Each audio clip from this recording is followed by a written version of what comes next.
Luhansk में फिर विनाशकारी मोड़ पर पहुंचा युद्ध। यूक्रेनी 80th एयरबोर्न ब्रिगेड ने बरपाया कहर। रूसी फौज के कई ठिकानों पर जबरदस्त प्रहार। रूसी सेना की टैंक यूनिट को तबाह किया।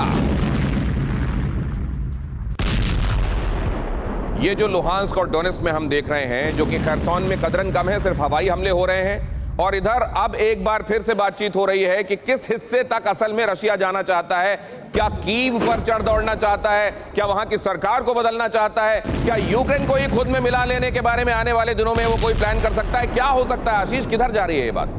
विंटर्स आने वाले हैं और अब नेचुरल एडवांटेज रशिया को मिलेगा और इसीलिए अब वो पूरी तैयारी कर रहे हैं, क्योंकि अगले 2 महीने अगर वो नहीं ऑफेंसिव कर पाए, अगर उन्होंने यूक्रेनी सेना को धराशाही नहीं किया, अगर ज़ेलेंस्की नील डाउन नहीं हुए, तो आप मान के चलिए कि मार्च के बाद से अगले 9 महीने तक रशिया के लिए मुश्किल काफी ज्यादा बढ़ जाएगी। और इसीलिए उन्हें पता है, और इसीलिए सबसे ज्यादा ये टाइमिंग वाली बात है।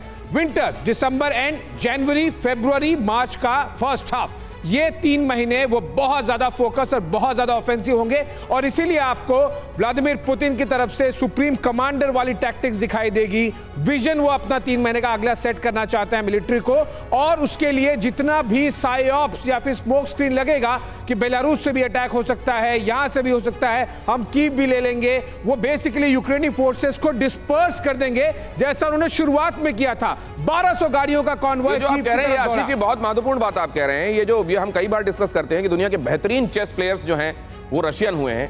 इस गेम में कितना चेस खेला जा रहा है, या फिर कितना असल में वो चेस वाली बात, वो दिमाग वाली बात मिसिंग लग रही है आपको श्रीवास्तव सर? देखिए, यहाँ जो आशीष ने कही है बात बिल्कुल सही है। मैं पूरी तरह सहमत हूँ कि पुतिन के दिमाग में ये चल रहा है कि ये जो विंटर का उनको विंडो अपॉर्चुनिटी मिली है, दोबारा नहीं मिलेगी। अगर इसको उन्होंने खो दिया तो वो एक बहुत महत्वपूर्ण अपना जो दबदबा है उसको खो देंगे। पुतिन ने शुरू से एक गलती की।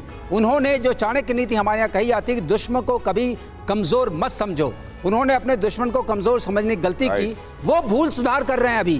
भूल सुधार क्या कर रहे हैं? उनको ये सुधार क्या होगा? वो जो कैप्चर्ड एरियाज हैं उन्हीं पे कंसंट्रेट किया जाएगा। इसमें सुमी चेरनिहिव को शामिल किया जाएगा या कीव तक योजना में है?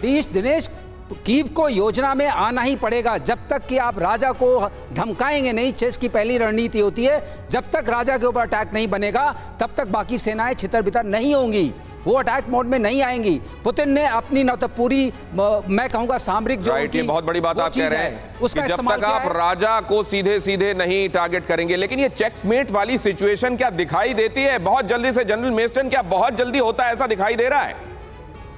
और देखिए, जिस प्रकार अभी तक लड़ाई का प्रोग्रेस हुआ है, खासकर अच्छे मौसम में कोई खास प्रोग्रेस तो हुआ नहीं है, और विंटर्स में थोड़ा स्थगित तो होगा। ऐसा नहीं है कि रशियन ट्रुप्स में बहुत माहिरता है। और सर, तो क्या यहाँ पर यह डिस्कस किया होगा पुतिन ने जाकर कि अब कैसे सीधे ज़ेलेंस्की पर टारगेट करना है, कीव पर टारगेट करना है?